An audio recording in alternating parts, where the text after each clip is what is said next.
नमस्कार, जय हिंद, वंदे मातरम। दोस्तों, आरपी टारगेट एजुकेशन के यूट्यूब चैनल में आप सभी का स्वागत है। आज हम लोग देखेंगे वीर बहादुर सिंह पूर्वांचल MSDSU या फिर किसी भी यूनिवर्सिटी से आप बीएड कर रहे हैं और आपका फर्स्ट ईयर है या फिर सेकेंड सेमेस्टर है। तो दोस्तों, आपको ये जो बुक आप देख रहे हैं, शैक्षिक तकनीक एंड ICT यानी एजुकेशनल टेक्नोलॉजी एंड ICT, ये बुक आपको पढ़ना ही पढ़ना है। ठीक है। तो दोस्तों, इस बुक के अंतर्गत आज हम लोग जो वीडियो देखेंगे, ये वीडियो देखेंगे, टॉपिक होगा आपका शिक्षण प्रतिमान। जो यहाँ पर शिक्षण प्रतिमान आप देख रहे हैं, मॉडल्स ऑफ टीचिंग देख रहे हैं, इसके अंतर्गत हम लोग जो वीडियो देखेंगे वो हम लोग देखेंगे कि शिक्षण प्रतिमान का अर्थ, परिभाषा, विशेषता, कार्य एवं क्षेत्र और कितने प्रकार के होते हैं। तो दोस्तों, यहाँ पर आप लोग देख सकते हैं कि जो शिक्षण प्रतिमान है उसको बेसिक शिक्षण प्रतिमान यानी प्रकार के अंतर्गत ये 4 प्रकार को हम लोग देखेंगे। पहला मेरा है बेसिक शिक्षण प्रतिमान, दूसरा आपका है सच मैन का जांच पूछताछ शिक्षण प्रतिमान। ये होता क्या है, इस वीडियो में लास्ट तक अगर आप लोग बने रहते हैं बिना स्किप किए हुए, तो दोस्तों ये जो सच मैन है, स्वामित्व अधिगम प्रतिमान और सम प्रत्यय उपलब्धि प्रतिमान, ये सभी के बारे में आप लोग समझ जाएंगे। तो दोस्तों, आपको यहाँ पर एक बहुत मोस्ट इम्पोर्टेंट हम बात बताना चाहते हैं वीडियो शुरू करने से पहले, कि जैसे ये जो चैनल देख रहे हैं आप, जिस चैनल पर आप वीडियो देख रहे हैं, इस चैनल पर ये शैक्षिक तकनीक एंड ICT जो ये बुक है, इससे संबंधित यूनिट नंबर 4 तक यानी आपका अध्याय 4 तक 17 वीडियो में हम कंप्लीट कर चुके हैं। आज ये जो वीडियो आप लोग देख रहे हैं, ये वीडियो नंबर 18 है। तो दोस्तों, ये जो शैक्षिक तकनीक एंड ICT जो ये बुक है आपका, और 2 वीडियो में कंप्लीट हो जाएगा। तो इस चैनल पर अगर आप पहली बार विजिट कर रहे हैं और आपको टॉपिक वाइज बिल्कुल हर एक बुक का टॉपिक वाइज अगर सिलेबस चाहिए, तो इस चैनल को सब्सक्राइब करके बेल आइकन को दबा लें, क्योंकि इस चैनल पर आपको पेपर जो बीएड आपका है उसमें paper number first, second, third यानी जितने भी पेपर आपके हैं सभी पेपर का टॉपिक वाइज वीडियो आपको उपलब्ध कराया जाता है, जिससे कि आपको इधर उधर भटकने की कोई ज़रूरत नहीं होती है। दोस्तों, यहाँ पर एक बात और आपको हम बता देना चाहते हैं कि जो ये चैनल है, जैसे ये चैनल आपको टॉपिक वाइज उपलब्ध करा रहा है, इस तरीके से आप कोई भी चैनल देखिएगा, आपको इस तरीके से टॉपिक वाइज आपको जो ये बुक होगा, सिलेबस होगा, वो उपलब्ध नहीं करा रहा होगा। तो आइए इसके अंतर्गत जो हम लोगों का शैक्षिक प्रतिमान है, मॉडल्स ऑफ टीचिंग है, इसके अंतर्गत हम लोग क्या क्या देखेंगे। तो इसके अंतर्गत शिक्षण प्रतिमान के अर्थ को देखेंगे, परिभाषा को देखेंगे, विशेषता देखेंगे एवं कार्य एवं क्षेत्र को देखेंगे। इसके अलावा इसी वीडियो में हम लोग देखेंगे शिक्षण प्रतिमान के प्रकार। तो दोस्तों, शिक्षण प्रतिमान के यानी मॉडल्स ऑफ जो टीचिंग लिखा हुआ है, इसके कितने प्रकार होते हैं, तो ये 4 प्रकार यहाँ दिया गया है। पहला आपका हो जाता है बेसिक शिक्षण प्रतिमान, दूसरा आपका हो जाता है सच मैन का जांच पूछताछ शिक्षण प्रतिमान, तीसरा आपका हो जाता है स्वामित्व अधिगम प्रतिमान और चौथा हो जाता है संप्रत्यय उपलब्धि प्रतिमान। यहाँ पर एक बात और आप थोड़ा सा ध्यान दीजिएगा कि जैसे ये वीडियो हमारा लंबा इसलिए होता है, देखिए यहाँ पर अगर देखा जाए तो ये जो टॉपिक आपका है शिक्षण प्रतिमान, इस टॉपिक के अंतर्गत इतना पढ़ना है, लेकिन अगर ये वीडियो हम अलग अलग करके बनाएं तो ये 10 मिनट, 15 मिनट, 5 मिनट, 8 मिनट का वीडियो तो होगा, लेकिन आपसे टॉपिक छूट जाएगा। क्योंकि पेपर में हमने देखा कि दिया था कि सच मैन का जांच पूछताछ शिक्षण प्रतिमान से आप क्या समझते हैं, इस तरीके का क्वेश्चन आपका आया हुआ है। अगर हम मान लीजिए कि शिक्षण प्रतिमान केवल पढ़ा करके इसके परिभाषा, अर्थ, विशेषता को छोड़ पढ़ा दें और इसको अलग अलग अगर पढ़ा देते हैं, तो हो सकता है कि आपसे ये सब टॉपिक छूट सकते हैं। तो दोस्तों, वीडियो थोड़ा सा लंबा होता है, तो आप लोग बिना स्किप किए हुए, अगर बीएड आप कर रहे हैं तो बिना स्किप किए हुए अगर लास्ट तक वीडियो देख लेते हैं, तो आपसे संबंधित इसके बारे में जो बेसिक शिक्षण प्रतिमान होता क्या है, हो सकता है कि आपको जानकारी नहीं होगी, लेकिन वीडियो अगर लास्ट तक देखते हैं तो ये आपको देखने के लिए मिल जाएगा। तो ये जितने टॉपिक हैं आपको इस वीडियो के माध्यम से मिल जाएंगे। तो आइए अब देखते हैं शिक्षण प्रतिमान का अर्थ। लेकिन इससे पहले एक बात और यहाँ आप देखिए दोस्तों, सबसे पहले मेरा ये जो कर्तव्य होता है कि अगर आप लोगों को ये शिक्षण प्रतिमान टॉपिक, जो ये टॉपिक आप देख रहे हैं मॉडल्स ऑफ टीचिंग, अगर इसको केवल आप समझ लेते हैं तो समझिए कि जो आप ये टॉपिक है इससे संबंधित 50% आप क्लियर कर लेते हैं यहीं पर। तो दोस्तों हम ये चाहते हैं कि सबसे पहले आप लोगों को हम 50% यहीं तैयार करा दें, ठीक है। तो यहाँ पर देखेंगे कि शिक्षण प्रतिमान, यहाँ पर 2 शब्द हम लोग देख रहे हैं। क्या क्या देख रहे हैं? तो शिक्षण को देख रहे हैं और प्रतिमान को देख रहे हैं। मॉडल्स आप समझते ही होंगे, किसी चीज़ का गुड्डा गुड्डी का मॉडल, या जैसे मान लीजिए कि मॉडल महात्मा गांधी का मॉडल या चित्र बना दिया जाता है, या कुछ मॉडलिंग किसी भी चीज़ का, आम सेब संतरा का मॉडल बना दिया जाता है और बच्चों को पढ़ाया जाता है। तो इस तरीके से मॉडल बनता है। तो मॉडल हम लोगों को किसके मॉडल के बारे में पढ़ना है? तो शिक्षण टीचिंग के मॉडल के बारे में। तो शिक्षा का जो शिक्षण प्रक्रिया है उसका मॉडल कैसे बनेगा, ठीक है, उसके मॉडल के बारे में आपको जानकारी लेना है। तो जैसे हम लोग क्लास में जाते हैं बच्चों को पढ़ाने के लिए, आप खुद सोचिए कि जब आप क्लास में जाते हैं बच्चों को पढ़ाने के लिए तो आप एक शिक्षा के क्षेत्र का मॉडल होते हैं। क्या होता है? शिक्षा के क्षेत्र का एक आप मॉडल होते हैं। टीचर जो होता है वो शिक्षण कार्य का एक मॉडल हो गया, क्योंकि अगर बच्चे आप में शिक्षण की वो सारी गतिविधियां देखते हैं, उनको ये पता होता है कि ये मेरे टीचर हैं, ये जो करते हैं वो बिल्कुल सही कर रहे हैं, ये जो करते हैं उन्हीं के अनुसार हमें करना है, सीखना है। तो ये आपका एक तो मॉडल के रूप में बच्चों के अंदर प्रतिबिंब बन जाता है और एक मॉडल के रूप में शिक्षण को अपना बच्चे जो होते हैं वो ग्रहण करते हैं। तो यही एक शिक्षण प्रतिमान है, लेकिन इसको और विस्तृत रूप में हम लोग वीडियो के माध्यम से देखेंगे। दोस्तों आइए देखते हैं शिक्षण प्रतिमान का अर्थ। यहाँ पर देखेंगे वस्तु का वह रूप जो अवास्तविक होते हुए भी, अवास्तविक का मतलब क्या होगा? मॉडल, कि सेव का मॉडल ले लिए तो क्या मॉडल आप खा सकते हैं? सेव का मॉडल होगा तो संतरा का मॉडल होगा, आप खा सकते हैं? मॉडल नहीं खा सकते हैं, लेकिन अवास्तविक रूप होते हुए भी आपको वास्तविकता का बोध कराता है। जैसे बच्चों के सामने आप सेव का मॉडल करेंगे तो वो समझेंगे कि ये सेव है, ये कुत्ता है, ये बिल्ली है, मॉडल को देख करके ही। तो यही यहाँ पर है कि वस्तु का वह रूप जो अवास्तविक होते हुए भी वास्तविक का बोध कराता है, मॉडल का हिंदी रूपांतरण है, ठीक है। मॉडल का हिंदी रूपांतरण है। मॉडल को हम लोग क्या बोलते हैं? तो प्रतिमान बोलते हैं, ठीक है।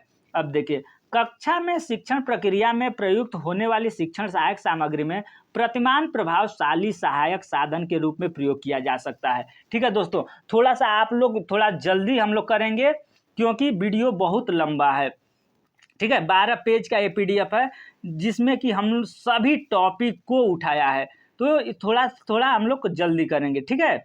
मूर्तिकार, शिल्पकार, चित्रकार, अभियंता एवं भजन निर्माणकर्ता को मॉडल या प्रतिमान की आवश्यकता पड़ती है। प्रतिमान के दूसरे अर्थों में कोई नेता, महापुरुष, अभिनेता अथवा शिक्षक बालकों की दृष्टि में, देखिए जो बात हम आप लोगों को बता रहे थे अभी, शिक्षक बालकों की दृष्टि में एक प्रतिमान का रूप ले लेता है, ठीक है। जो शिक्षक है वो बालकों की दृष्टि में एक प्रतिमान की छवि ले लेती है, ठीक है। बच्चे टीचर को ही अपना मॉडलिंग टीचिंग समझने लेते हैं, जिससे व्यक्तित्व से प्रभावित होकर, शिक्षक के व्यक्तित्व से प्रभावित होकर बालक उनके हर पहलू को आत्मसात करने का प्रयास करने लगता है। प्रतिमान का प्रयोग किसी व्यक्ति के आदर्शों को सम्मुख लाने के लिए किया जाता है, ठीक है। अब देखिए, अब हम लोग नेक्स्ट पॉइंट जो देखेंगे वो देखेंगे कि शिक्षण प्रतिमान की परिभाषा। तो दोस्तों केवल एक परिभाषा हमने लिया है, इस परिभाषा को आप लोग लिख लीजिएगा और याद कर लीजिएगा ये चीज। पॉल डी इंगल एवं उनके सहयोगी के अनुसार ये क्या बोलते हैं शिक्षण प्रतिमान मॉडल के बारे में, शिक्षण का जो मॉडल है उसके बारे में।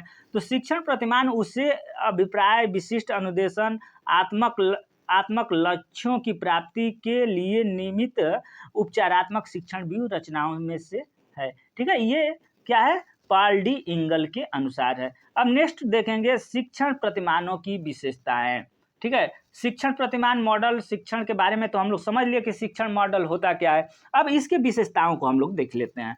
तो शिक्षण प्रतिमानों की विशेषता निम्नलिखित होती है। कौन कौन सी विशेषता होती है, जो मॉडल है, टीचिंग का मॉडल है, शिक्षण का जो मॉडल है, उसकी क्या क्या विशेषता होती है। जैसे मान लीजिए कि किसी इंसान की कुछ ना कुछ विशेषता होती है।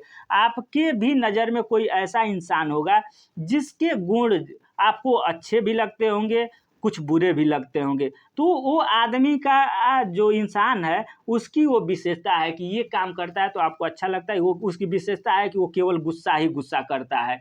जैसे मान लो कि किसी लड़के का विशेषता है, किसी लड़की की विशेषता ये है कि जब देखिए तब केवल गुस्सा ही गुस्सा। तो इस तरीके से विशेषता जो है, शिक्षण प्रतिमान जो हमारा है, शिक्षण प्रतिमान उसकी विशेषता क्या है, तो कुछ आधार, ये कुछ आधार क्या होता है, तो इसको देखिए। प्रत्येक शिक्षण प्रतिमान के कुछ आधारभूत तत्व होते हैं।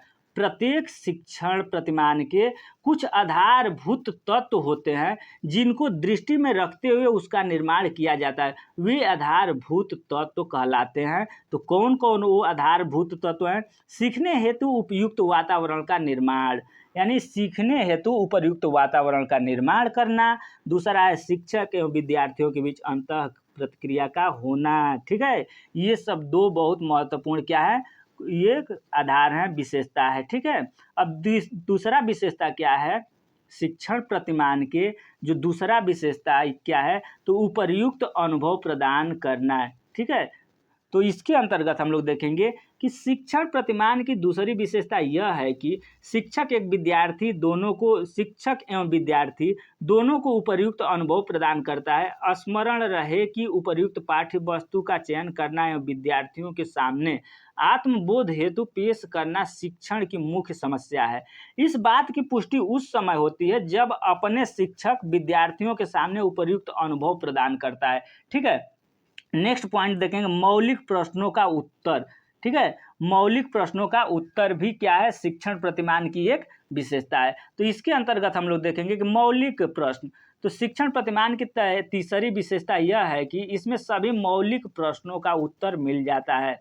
ठीक है, इसमें क्या होता है, इसमें सब उदाहरण के लिए अगर देखा जाए तो ये जो मौलिक प्रश्न क्या है, बच्चों को कुछ मौलिक अधिकार या मौलिक जो नियमावली होती है उसके अंतर्गत बच्चे जो भी प्रश्न चाहते हैं या जो भी वो जानना चाहते हैं, बच्चों के अंदर जो रुचि रहती है, वो जो उनके अंदर जिज्ञासा होती है, उस मॉडल को देख करके समझ। आप बच्चों को बताइएगा कि यह सेब है, सेब लाल होता है, सेब खाने में मीठा होता है, उसका बात कुछ और है। लेकिन अगर देखा जाए तो उनको मॉडल अगर सेब का दिखा दे रहे हैं, ठीक है, बच्चों के सामने अगर सेब का मॉडल दिखा दे रहे हैं तो क्या होगा, बच्चे तुरंत इस मॉडल को देख करके बोलेंगे क्या, कि सेब है। तो उनके अंतर्गत जो प्रश्न होते हैं उनके उत्तर मिल जाते हैं। नेक्स्ट पॉइंट देखेंगे, व्यक्तिक भिन्नता पर आधारित। इसके अंतर्गत देखा जाए तो शिक्षण प्रतिमान की चौथी विशेषता यह है कि इसका निर्माण व्यक्तिक भिन्नता के आधार पर विभिन्न धारणाओं के अनुसार होता है।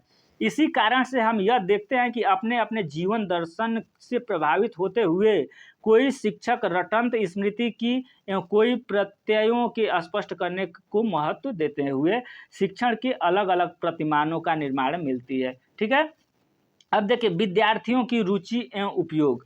ठीक है, पांचवा जो विशेषता है शिक्षण प्रतिमान की, पांचवा विशेषता यह है कि इसमें विद्यार्थियों की रुचि का उपयोग किया जाता है। हार्वर्ड महोदय की 5 पद प्रणाली आज भी शिक्षण का महत्वपूर्ण आधार इसलिए बनी हुई है, इसके 5 पदों में विद्यार्थियों की रुचियों का उपयोग किया गया है। विद्यार्थी अगर रुचि नहीं लेंगे किसी चीज़ में, किसी भी चीज़ में, अगर कोई भी इंसान अगर रुचि नहीं लेता है तो ये समझिए कि वो आगे नहीं सीख पाएगा, ना पढ़ पाएगा। आप पढ़ने, अभी वीडियो आप लोग देख रहे हैं, क्या कर रहे हैं, अभी आप ऑनलाइन ये वीडियो देख रहे हैं और इसमें आप लोग रुचि अगर नहीं लेंगे, रुचि नहीं लेंगे तो आपको ना कुछ समझ में आएगा और वीडियो भी अच्छा लगेगा, कमेंट भी बुरा आप करके जाएंगे। लेकिन अगर रुचि लेंगे, अगर वीडियो में रुचि लेंगे, थोड़ा सा ध्यान देंगे, इसको समझेंगे, तो आपको वीडियो अच्छा लगेगा, कमेंट भी अच्छा करेंगे। ठीक है, तो ये होता है कि बच्चों में अगर देखा जाए तो ये विद्यार्थियों की रुचि का उपयोग, ये शिक्षण प्रतिमान की 5वीं विशेषता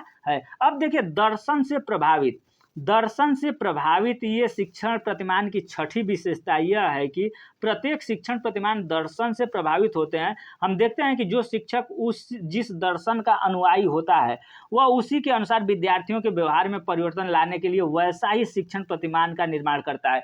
जैसे मान लीजिए कि दर्शन से प्रभावित जो शिक्षक जैसा जिस दर्शन का प्रयोग करता है वो क्लास में वैसा ही व्यवहार करता है और उसी के माध्यम से चाहता है वो कि बच्चों को हम विकास कर सकें, बच्चों में हम शिक्षण का प्रतिमान दे सकते हैं। वही यानी इस दर्शन का बच्चों को प्रतिमान दे करके बच्चों को सिखाने का प्रयास करता है। ये चीज हो गया दर्शन से प्रभावित।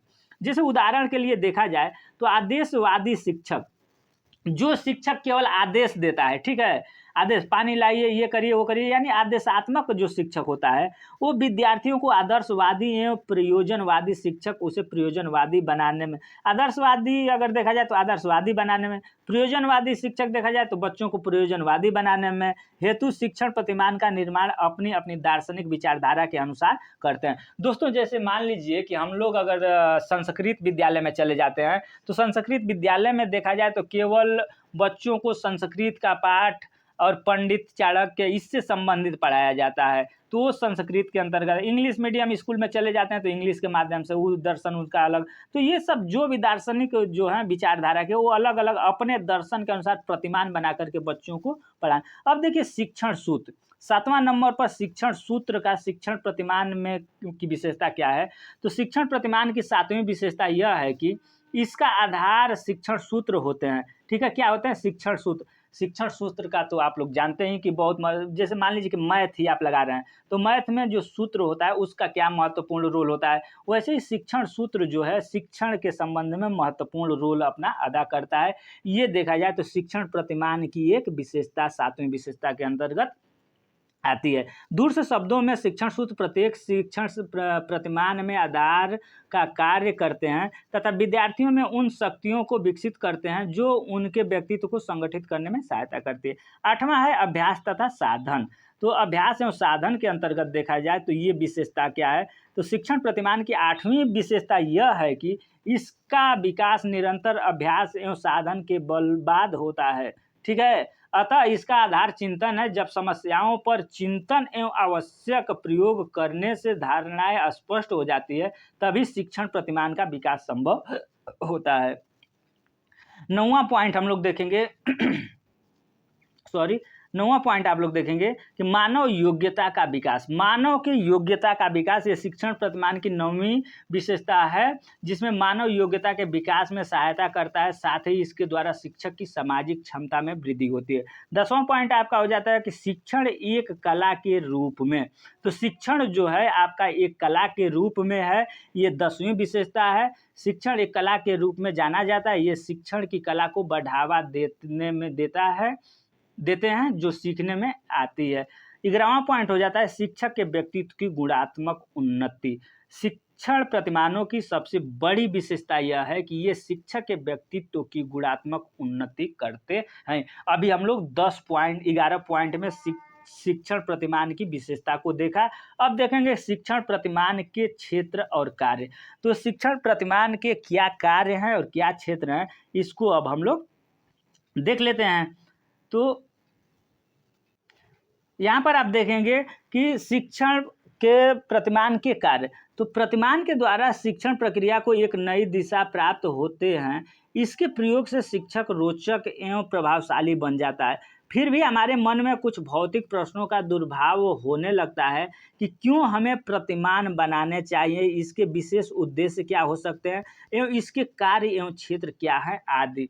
तो देखिए प्रतिमान हमें क्यों बनाना चाहिए, आप लोग खुद सोचिए कि बच्चों के सामने अगर हम सेव लिखते हैं, आम सेव लिखते हैं, आम लिखते हैं, ठीक है, ये सब बच्चों को अगर आप पढ़ाते हैं तो क्या बच्चे इसको देख करके तो समझ लेंगे, समझेंगे नहीं। अगर यहीं पर आप ये बच्चों के सामने ये चीज़ दिखा देते हैं, उनको प्रतिमान यानी मॉडल जब दिखा देते हैं बच्चों को तो क्या होगा आप खुद सोचिए। ये तुरंत देख करके बच्चे इसके प्रतिमान को, इसके मॉडल को देख करके तुरंत अच्छी तरीके से सीख जाएंगे। ये प्रतिमान बनाने का महत्व है। ठीक है, तो इसके अंतर्गत देखिए यहाँ पर कुछ इसके क्या कार्य एवं क्षेत्र हैं। तो पहला इसका कार्य क्षेत्र है, जो प्रतिमान हम लोग बनाएंगे, जो मॉडल बनाएंगे शिक्षण में, तो उसका पहला कार्य एवं क्षेत्र ये है कि शिक्षण उद्देश्य की प्राप्ति में सहायक। जो शिक्षण का उद्देश्य, आपका शिक्षण का उद्देश्य क्या है, जैसे मान लीजिए कि आपका शिक्षण का उद्देश्य है बीएड करना plus TET CTET super TET निकालना, तो आपका ये शिक्षण का उद्देश्य हो गया। लेकिन उस उद्देश्य को प्राप्ति के लिए आपको, अगर हम ये पढ़ा रहे हैं मॉडल, तो अभी मान लीजिए कि यहाँ पर हम आप लोगों को दिखा रहे हैं, केवल आप मोबाइल से देख रहे हैं, पढ़ रहे हैं। यहीं पर अगर आपके सामने क्लास में मॉडलिंग करके, मॉडल दिखा करके प्रत्यक्ष रूप से अगर उस तरीके से किया जाए, तो आप एकदम बिल्कुल परफेक्ट रूप से 100% सीख जाएंगे। ठीक है, तो ये मॉडल का, प्रतिमान का महत्व है एवं कार्य क्षेत्र है। ठीक है, पहला। दूसरा देखा जाए तो शिक्षण का विकास, शिक्षण का विकास होता है। और तीसरा जो पॉइंट है वो पाठ्यक्रम का विकास होता है। तो ये इसका जो कार्य है और क्षेत्र है, ये बहुत इम्पोर्टेंट है। अब हम लोग देखेंगे, आप लोगों के सामने ये नया क्वेश्चन, अब प्रकार आ गया। ठीक है, प्रकार आ गया, तो प्रकार में हम लोग देखेंगे पहला ये रिचर्ड सचमैन पूछताछ प्रशिक्षण प्रतिमान। ठीक है, ये क्या होता है, ये आपसे एग्जाम में पूछा गया है, आपके एग्जाम में ये पूछा गया है, तो थोड़ा सा ध्यान दे करके रिचर्ड जो सचमैन है, ये पूछताछ प्रशिक्षण प्रतिमान क्या है इनका, इसको आप लोग देख लीजिए, क्योंकि ये वेरी वेरी मोस्ट इम्पोर्टेंट आपका क्वेश्चन है। तो आइए देखते हैं। इस प्रतिमान के प्रवर्तक रिचर्ड सचमैन है। यह प्रतिमान बालक के व्यक्तिक विकास एवं मानसिक क्षमताओं के अभिवृद्धि लाता है। इससे बालकों को वैज्ञानिक दिशा तथा प्राकृतिक शक्तिशाली खोजी के लिए प्रशिक्षण प्राप्त हो सके। यह प्रतिमान वैज्ञानिक धारणा तथा वैज्ञानिक विधि पर आधारित है, जो छात्रों को विद्वतापूर्ण परीक्षा पर पूछताछ के लिए प्रशिक्षण करता है। इसमें छात्रों को पूछताछ की पूर्ण स्वतंत्रता प्रदान की जाती है। इससे वे अनुशासन ढंग से प्रश्न पूछने के लिए प्रेरित होते हैं। इस प्रकार की पूछताछ से छात्र विषय संबंधी नवीन आयामों की खोज करते हैं। इस प्रतिमान का विकास 1966 में हुआ था। इस प्रतिमान के प्रवर्तक सचमैन का विश्वास था कि बालक स्वभाव से जिज्ञासु होते हैं तथा वे अपने जिज्ञासा की संतुष्टि के लिए पूछताछ में आनंद का अनुभव करते हैं। पूछताछ की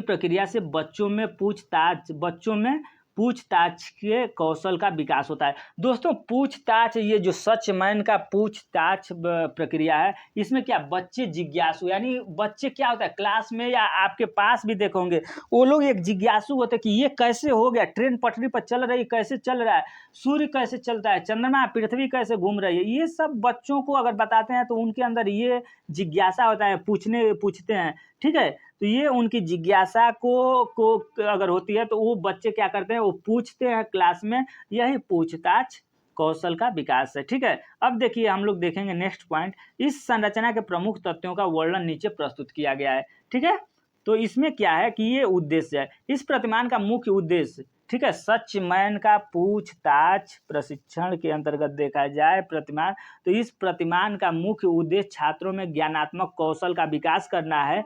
छात्र स्वयं पूछताछ के माध्यम से प्रत्ययों की तार्किक ढंग से व्याख्या करता है। इसके उपयोग से छात्रों में वैज्ञानिक दृष्टिकोण भी उत्पन्न करने में सहायता मिलती है। छात्रों की जिज्ञासा, अभिरुचि का विकास होता है, जिससे छात्र जटिल परिस्थितियों में उसके समाधान लिए प्रेरित होकर क्रमबद्ध तरीके से ज्ञान करते हैं। ठीक है, पूछताछ के प्रशिक्षण से उन्हें समस्यात्मक घटनाओं की व्याख्या करने में भी सहायता मिलती है। सचमैन के अनुसार पूछताछ प्रशिक्षण प्रतिमान का लक्ष्य छात्रों में खोज एवं आंकड़ों, ठीक है, खोज एवं आंकड़ों के विश्लेषण में दक्षता एवं कौशल विकास करने से संबंधित है। स्वयं घटनाओं की व्याख्या कर सके तथा वे विभिन्न तत्वों को पारस्परिक संबंध खोज सके तथा सत्यता को पा सके। ठीक है, ये सब क्या है, ये विश्लेषण है। अब देखेंगे हम लोग कि यहाँ पर कुछ पॉइंट है, इसको देख लेते हैं। सचमैन का संरचना, इस प्रतिमान की संरचना की 5 अवस्थाएं होती हैं। ये कौन कौन सी 5 अवस्थाएं होती हैं, इसको हम लोग जल्दी जल्दी देख ले रहे हैं। यहाँ देखिए, समस्या का प्रस्तुतिकरण करना, यानी इसमें शिक्षक के निर्देश में छात्र समस्या का चयन करते हैं। जो छात्र होते हैं वो समस्या का चयन करते हैं। दूसरा, समस्या संबंधी प्रयोग करना, जो उनके बच्चों के अंदर समस्या होती है उसका वो लोग उसका प्रयोग करते हैं। लगभग आधे घंटे तक समस्या से संबंधित सूचना प्राप्त करने के लिए छात्र ऐसे प्रश्न पूछता है जिनका उत्तर शिक्षक केवल हाँ या नहीं में देता है। छात्रों द्वारा यह पूछताछ उस समय तक चलती रहती है जब तक छात्र प्रस्तुत घटना समस्या के स्पष्टीकरण तक नहीं पहुंच जाते। देख लीजिए आप लोग, थोड़ा सा ध्यान से अगर देखिएगा, समझिएगा तो समझ लीजिएगा। शिक्षक छात्रों को बताता है कि वे उससे घटना के घटित होने का कारण एवं समस्या का हल सीधे रूप में न पूछे। शिक्षक छात्रों को यह भी निर्देश देता है कि वह एक समय पर जितने चाहे उतने प्रश्न पूछ सकते हैं एवं पूछताछ के समय अपने साथी छात्रों से परामर्श भी ले सकते हैं अथवा विचार विमर्श भी कर सकते हैं। ये समस्या संबंधी प्रयोग का है। अब सी नंबर पर आ जाता है कि छात्रों व शिक्षकों के समस्या समाधान के लिए प्रयास। छात्र व शिक्षकों की कुछ समस्या होती है, उसका समाधान के लिए क्या प्रयास किए गए हैं। तो इसमें छात्र अवशेषण तथा प्रत्यक्ष परीक्षण करके नए तत्वों से परिचित होने के लिए प्रदत्तों का आकलन करना है, परिकल्पनाओं का निर्माण करना है तथा उसके आधार पर कारण कार्य संबंधों की परीक्षा करता है। डी नंबर है सूचनाओं का संगठन। तो ये होता है कि प्रदत्त एकत्रित करते समय सूचनाओं को संगठित किया जाता है। शिक्षक छात्रों को एकत्रित प्रदत्तों से परिणाम निकालता है और परिणामों की व्याख्या करता है। ठीक है, नेक्स्ट पॉइंट जो होता है ये छठा नंबर, पूछताछ प्रक्रिया का विश्लेषण। तो इसमें क्या होता है कि इसमें छात्रों को उसकी पूछताछ प्रक्रिया का विश्लेषण करने के लिए कहा जाता है। साथ ही यह भी निर्णय लिया जाता है कि आवश्यकता सभी सूचनाओं प्राप्त हुई हैं, यानी जो आवश्यकता, जिस सूचना की आवश्यकता है वो सभी सूचनाएं प्राप्त हुई हैं या नहीं। शिक्षक पूर्ण प्रक्रिया का मूल्यांकन तथा पुनर्निरीक्षण करता है और उपयुक्त निर्णय लेकर निष्कर्ष तक पहुंचने का प्रयास करता है। अब देखिए, अब तीसरा पॉइंट क्या हो जाता है कि सामाजिक प्राणी। तो सामाजिक प्राणी के अंतर्गत अगर देखा जाए तो शिक्षक एक प्रतिमान में नेतृत्व प्रदान करता है, छात्रों को पूछताछ के लिए प्रेरित करता है तथा प्राप्त निष्कर्षों के लिए अवसर देता है। इस प्रतिमान में शिक्षक तथा छात्र दोनों की भूमिकाएं महत्वपूर्ण है। शिक्षक व छात्रों के मध्य सहयोग का खुला वातावरण होता है। ठीक है, अब पांचवा पॉइंट क्या है, इसको आप लोग देखो, मूल्यांकन प्रणाली। इस प्रतिमान में मूल्यांकन के लिए विशेष रूप से प्रयोगात्मक परीक्षाओं का प्रयोग किया जाता है। इसमें पता चलता है कि छात्र समस्या समाधान के माध्यम से अपना कार्य कितने और किस सीमा तक प्रभावशाली ढंग से करता है। अब इसके कुछ विशेषताएं हैं। ठीक है, अब कौन कौन से विशेषताएं हैं इसको हम लोग देख लेते हैं। तो पहला विशेषता है यह वैज्ञानिक अध्ययनों के अधिक उपयोगी है। ठीक है, दूसरा पॉइंट हो जाता है यह छात्रों में प्रश्न करने की पूछताछ प्रवृत्ति का निर्माण करती है। ठीक है, ये पूछताछ जो है निर्माण करती है। तीसरा पॉइंट हो जाता है छात्रों में इससे वैज्ञानिक अभिवृत्ति का विकास होता है। चौथा पॉइंट है इस प्रतिमान के प्रयोग से छात्रों को स्पष्ट तथा व्यवहारिक ज्ञान प्रदान किया जाता है। पांचवा पॉइंट हो जाता है छात्रों की जिज्ञासा प्रवृत्ति की विकास होता है। छठा पॉइंट है प्रत्येक शैक्षिक परिस्थितियों में इस प्रतिमान का प्रयोग किया जाता है। अब देखिए, शिक्षण के संप्रत्यय उपलब्धि प्रतिमान का वर्णन कीजिए। आपसे पेपर में पूछा गया है, ये आप लोग देखेंगे तो ये पेपर में आपको मिलेगा कि शिक्षण के संप्रत्यय उपलब्धि प्रतिमान का वर्णन कीजिए। ठीक है, तो हम लोग जो संप्रत्यय उपलब्धि है, ठीक है, संप्रत्यय उपलब्धि प्रतिमान, तो संप्रत्यय उपलब्धि प्रतिमान होता क्या है इसके बारे में हम लोग थोड़ा सा देख लेते हैं। दोस्तों, वीडियो थोड़ा सा लंबा हो रहा है तो आप अगर ध्यान से देख लेते हैं तो आप ये संप्रत्यय उपलब्धि प्रतिमान को भी समझ लेंगे। तो संप्रत्यय उपलब्धि प्रतिमान क्या होता है, अब इसके बारे में हम लोग अगर देखें तो J.S. ब्रूनर एवं उनके सहयोगी ने किया था। किसका? संप्रत्यय उपलब्धि प्रतिमान का। तो इस प्रतिमान का उपयोग करके शिक्षक छात्रों को प्रत्ययों को प्राकृतिक की सही जानकारी प्रदान करता है। यानी जो ये संप्रत्यय उपलब्धि है, प्रतिमान है, इसमें क्या होता है कि जो शिक्षक होता है वो छात्रों को प्रत्ययों की प्रकृति की सही जानकारी प्रदान करता है। इस प्रतिमान का उपयोग नवीन प्रत्ययों के स्पष्टीकरण व्याख्या करने में प्रभावशाली ढंग से किया जाता है। इसमें दो या दो से अधिक वस्तुओं के मध्य समानता एवं असमानता बोध कराते हुए विभिन्न प्रकार के माध्यमों से तथ्यों का एकीकरण करते हुए प्रक्रिया को पूर्ण किया जाता है। इसमें क्या होता है, संप्रत्यय उपलब्धि प्रतिमान में यहाँ पर देखिए दो या दो से अधिक वस्तुओं के मध्य समानता, यानी जैसे सेव है या कोई भी वैसा जो भी वस्तु है उसमें समानता असमानता का बोध कराते हुए इसके प्रकार को हम लोग समझते हैं। इसमें और देखेंगे हम लोग, इस प्रतिमान का विकास मुख्यतः छात्रों ने आगमन तर्क की योग्यता में वृद्धि करना होता है एवं छात्रों में संप्रत्यय को विकसित करना होता है। डॉक्टर आनंद 1996 ने मानव में संप्रत्ययों की रचना के विषय में अपने विचार प्रदर्शित करते हुए लिखा है, ब्रूनर एवं उनके सहयोगियों की यह धारणा है कि मानव जिस वातावरण में रहता है उसमें इतनी विविधताएं हैं, साथ ही उनमें इतनी जटिलताएं हैं कि मनुष्य वर्गीकरण के बिना इसे नहीं समझ सकता है।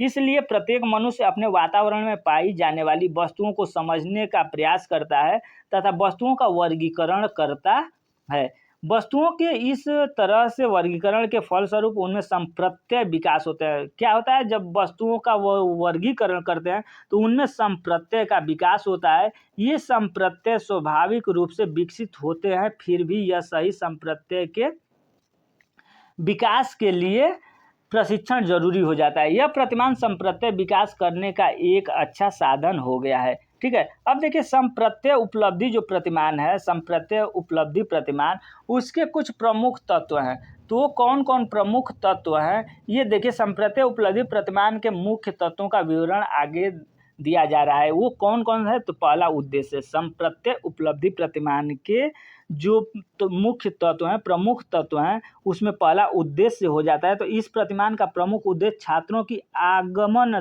तर्क शक्ति का विकास करना है। इसका आधार मनोविज्ञान है। इसके अंतर्गत छात्र विभिन्न घटनाओं, व्यक्तियों एवं वस्तुओं को अलग अलग वर्गों में विभाजित कर चिंतन शक्ति के आधार पर विभिन्न संप्रत्ययों का ज्ञान प्राप्त करते हैं। ये इसका उद्देश्य हो गया। अब ब्रूनर तथा उनके सहयोगियों ने निम्नलिखित 4 उद्देश्य इस प्रकार इस प्रतिमान के दिए हैं। किस प्रतिमान के, तो ये जो उद्देश्य थे, उद्देश्य के अंतर्गत देखा जाए तो उद्देश्य देख लिए। अब पहला ये हो जाता है, छात्रों को संप्रत्यय की प्रकृति के विषय में ज्ञान प्रदान करना ताकि वे वस्तुओं के गुण एवं उसकी विशेषताओं को आधार पर वर्गीकरण करने में दक्षता प्राप्त कर सके। दूसरा हो जाता है, छात्रों को इस योग्य बनाना है कि उसमें सही संप्रत्यय का विकास हो सके।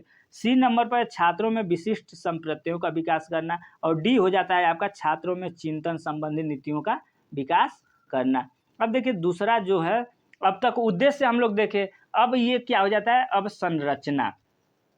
तो संरचना के अंतर्गत देखा जाए तो इस संरचना में कौशल का विकास 4 सोपानों में किया जाता है। तो पहला हो जाता है प्रदत्तों का संकलन।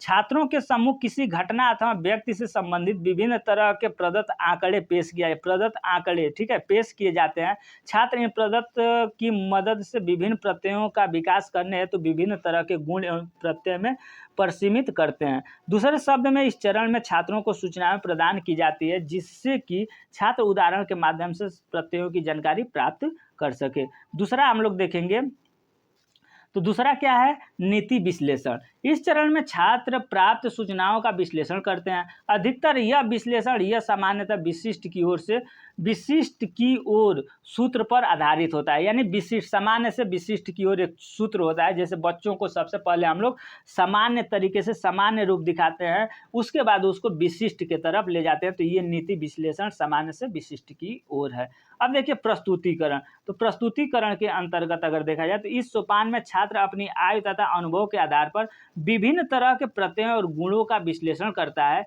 इस विश्लेषण की रिपोर्ट लिखित रूप में प्रस्तुत करता है।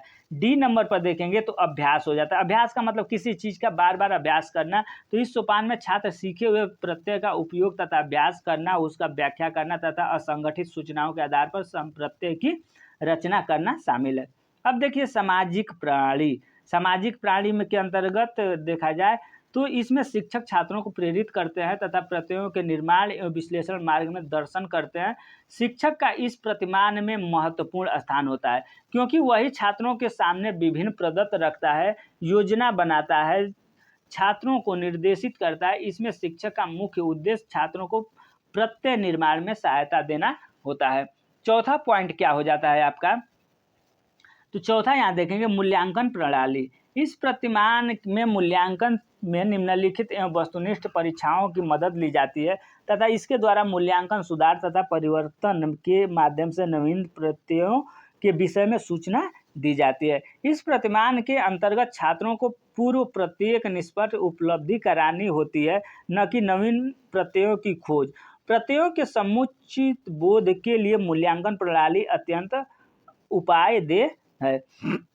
अब देखिए हम लोग देखेंगे कि संप्रत्यय जो उपलब्धि है, ठीक है, संप्रत्यय उपलब्धि प्रतिमान की कुछ विशेषताएं हैं। तो ये कौन कौन सी विशेषताएं हैं इसको देख लेते हैं। तो पहला, उदाहरण के आधार पर जब प्रत्ययों को सीखने तथा समझाने का प्रयास किया जाता है तब यह प्रतिमान अधिक उपादेय होता है। नेक्स्ट पॉइंट हम लोग देखेंगे,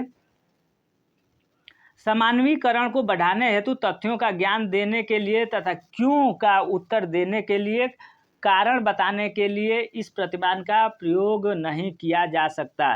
तीसरा है, यह प्रतिमान भाषा सीखने में ज़्यादा उपयोगी होता है। चौथा लाभ क्या है, यह गणित एवं विज्ञान के आधारभूत सिद्धांतों को सरल एवं सुगमता से समझाने में प्रयत्न करता है। पाँचवां पॉइंट क्या है, तो पाँचवां पॉइंट ये है कि यह प्रतिमान उन सभी विषयों में जिनसे प्रत्यय निर्माण के अवसर अधिक होते हैं अधिक उपादेय सिद्ध होता है। अब देखिए स्वामित्व अधिगम प्रतिमान, तो स्वामित्व अधिगम प्रतिमान क्या है, इसके बारे में हम लोग छोटा सा ही रूप देख लेते हैं इसके बारे में थोड़ा सा, क्योंकि आपसे क्वेश्चन ये पूछ सकता है कि स्वामित्व अधिगम प्रतिमान होता क्या है, ठीक है। तो इसके अंतर्गत इस प्रतिमान का उपयोग, ये नेक्स्ट टॉपिक हो जाता है, दूसरा टॉपिक ये स्वामित्व अधिगम प्रतिमान। न समझ में आ रहा हो तो ऊपर आप लोग देखेंगे जो प्रकार हम लिखे हैं तो उसमें स्वामित्व अधिगम का प्रतिमान दिए हैं प्रतिमान के प्रकार में, ठीक है।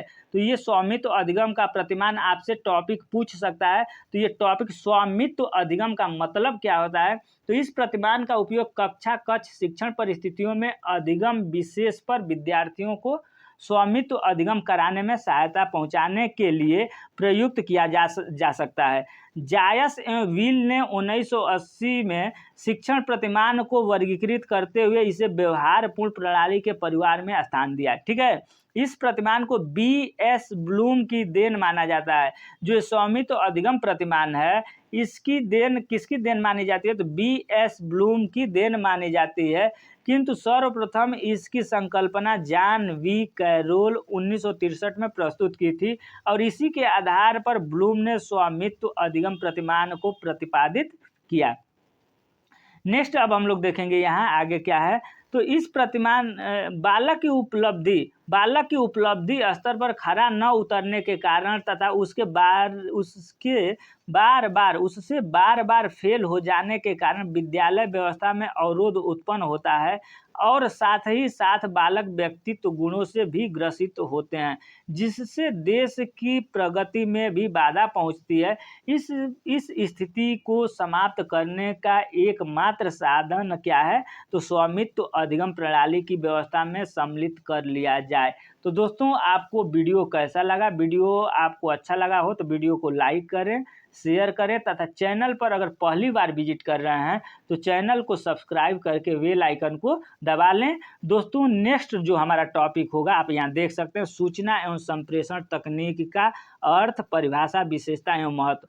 तो ये आपका जो ये टॉपिक आप सामने देख रहे हैं, आपके बुक को अगर देखा जाए तो ICT जो आपका बुक है इंफॉर्मेशन कम्युनिकेशन टेक्नोलॉजी, यही बुक का सार है, यानी इंफॉर्मेशन सूचना एवं संप्रेषण तकनीकी यानी ICT ही होता है, ठीक है। तो ये जो टॉपिक होगा ये बहुत महत्वपूर्ण होगा, इस वीडियो को आप लोग देखना ना भूलें। तब तक के लिए धन्यवाद।